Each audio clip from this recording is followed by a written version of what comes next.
Good morning, everyone. I'm here again with another new topic, Laburnum Top. This is the poem written by Ted Hughes. Okay, so let's start this poem. But before starting the poem, I just want to share the actuality of the poem. Okay, first of all, I just want to share the idea of the poem with you. The poem, The Laburnum Top by Ted Hughes, describes a mutual relationship between a laburnum tree, which is large, beautiful, but quite alone, and a goldfinch bird, which is quite amusing, beautiful, but without a shelter. The laburnum tree gives the house to the bird, and its young chicks in the bird in turn takes away its dead silence. Means I think you understood, the language is so easy. इस portion में आपको यहाँ ये describe किया गया है कि यहाँ एक ट्री और एक बर्ड दोनों के रिलेशनशिप को शो किया गया, म्यूचुअल रिलेशनशिप. जैसे कि ट्री है वो एक पॉइजनस फ्रूट वाला ट्री है और वो ट्री अकेला रहता है, मतलब वो बिल्कुल साइलेंट रहता है. ठीक है, क्योंकि उसके अंदर अगर कोई बर्ड नहीं जाता है, कोई मूवमेंट नहीं होगा तो वो साइलेंट रहता है. और ऐसा ही बर्ड के साथ है. बर्ड उस ट्री में जाकर रहती है, अपना नेस्ट वहाँ बनाती है क्योंकि उसके पास घर नहीं है और वो उसके उस साइलेंस को ख़त्म करती है. तो ये एक रिलेशनशिप है जो यहाँ मेंशन किया गया है कि दोनों की प्रॉब्लम्स जो है वो यहाँ सॉर्ट आउट हो गई हैं एक म्यूचुअल रिलेशनशिप के थ्रू. तो इसी पोएम के थ्रू जो पोएट है वो क्या डिस्क्राइब करना चाहता है. The poet here in the poem wants to tell the reader the importance of living with each other. Okay, every person has different capabilities and things.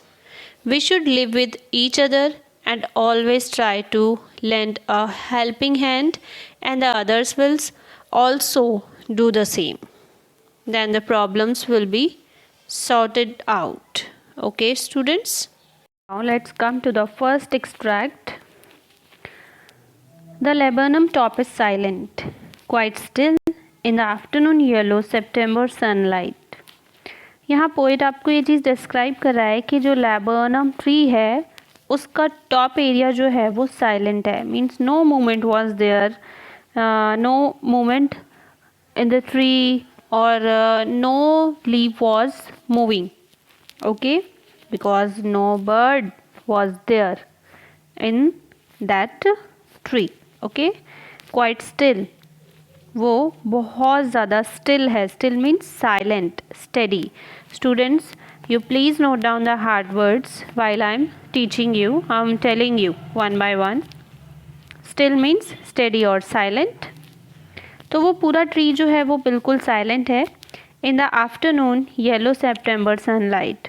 कब है ये यहाँ टाइम भी मेंशन किया गया है कि सितंबर का टाइम है और सितंबर के टाइम में आप लोगों को अच्छे से पता है कि ऑटम सीज़न रहता है और ऑटम सीज़न टाइम में सनलाइट बहुत ज़्यादा शार्प होती है और वहाँ उस ब्राइट टाइम में, ब्राइट आफ्टरनून में लैबर्नम टॉप बिल्कुल साइलेंट है, वहाँ कोई मूवमेंट नहीं है.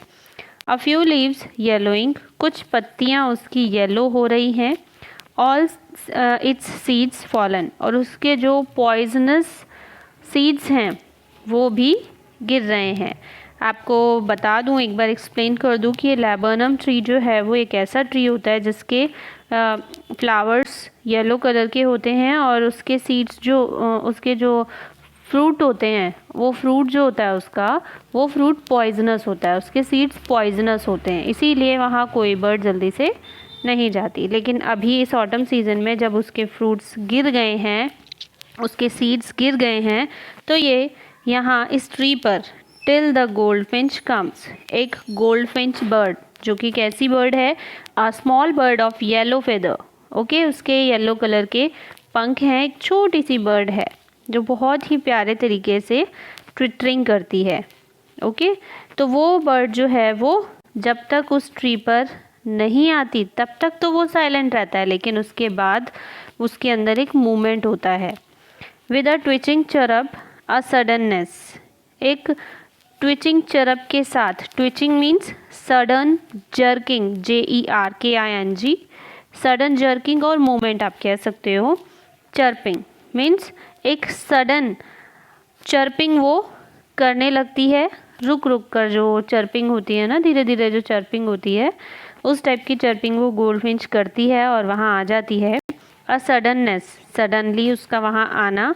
अ स्टार्टलमेंट, सडन शॉक देने वाला है।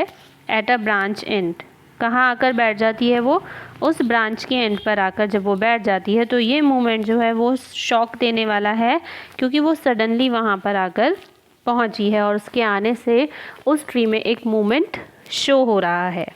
ओके स्टूडेंट्स, और यहाँ पर आप देख सकते हो कि यहाँ को रिलेट किया गया है ह्यूमन सिचुएशंस को। यहाँ पर एक म्यूचुअल रिलेशनशिप क्रिएट किया गया है।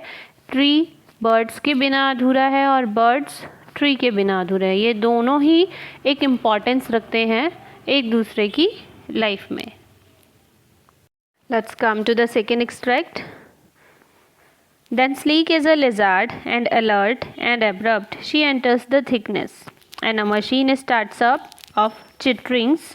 यहाँ पर बोला है कि वो बर्ड जो है स्लीक, स्लीक मीन्स होता है स्मूथ, ओके, कि वो बर्ड जो है वो एक लिजार्ड की तरह, लिजार्ड जैसे स्मूथली मूवमेंट करती है ऐसे ही उसने भी स्मूथली मूवमेंट किया अलर्टनेस के साथ, एंड एब्रप्टली, और अचानक से, एब्रप्ट मीन्स होता है अनएक्सपेक्टेड, अनएक्सपेक्टेड वे में वो थिकनेस में, उस ट्री की थिकनेस में एंटर कर जाती है।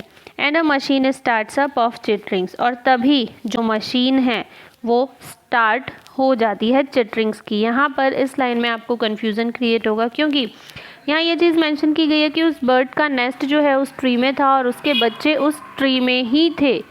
जैसे ही वो एंटर करती है वहाँ, बिकॉज ये बर्ड जो है यहाँ इंजन की तरह उसको शो किया गया है, वो एक इंजन है, जैसे कि उस ट्री का भी इंजन वही है और उसकी फैमिली का इंजन भी वही है, कि उसके मोमेंट के बाद ही उसके बच्चे जो हैं वो चिटरिंग करना स्टार्ट कर देते हैं। चिटरिंग मीन्स होता है ट्विटरिंग, चहचहाना शुरू कर देते हैं।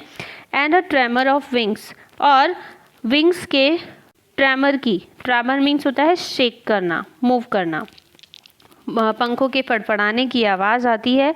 And trillings, the whole tree trembles and thrills, trillings होता है वाइब्रेटरी साउंड, मीन्स जब उसके बच्चे उसको देखते हैं तो वो अपने पंखों को फड़फड़ाने लगते हैं और चिटरिंग करना शुरू कर देते हैं, जिसकी वजह से ये एक वाइब्रेशन क्रिएट होती है वहाँ पर, ट्रिलिंग, ट्रिल क्रिएट होता है, वाइब्रेटरी साउंड क्रिएट होता है, जिससे कि उस ट्री की जो डेड साइलेंस है वो हट जाती है। The whole tree trembles and thrills, पूरा ट्री जो है वो ट्रैम्बल्स, ट्रैम्बल्स मीन्स होता है शेक इनवॉलंटरीली, ठीक है, ना चाहते हुए भी हिलना। वो ट्री खुद मूवमेंट नहीं कर रहा है या कि हवा की वजह से नहीं, बल्कि उस बर्ड की वजह से ही उसके अंदर एक मूवमेंट क्रिएट हुआ है, शो हुआ है। एंड थ्रिल्स, थ्रिल्स होता है a sudden feeling of excitement and pleasure, excitement और प्लेजर की अचानक से जो फीलिंग आ जाती है वो फीलिंग, तो मीन्स वो ट्री जो है उसके अंदर एक एक्साइटमेंट और प्लेजर वाली फीलिंग आ जाती है और वो ना चाहते हुए भी मूव करने लगता है। It is the engine of her family, और इट यहाँ आया है उस बर्ड के लिए।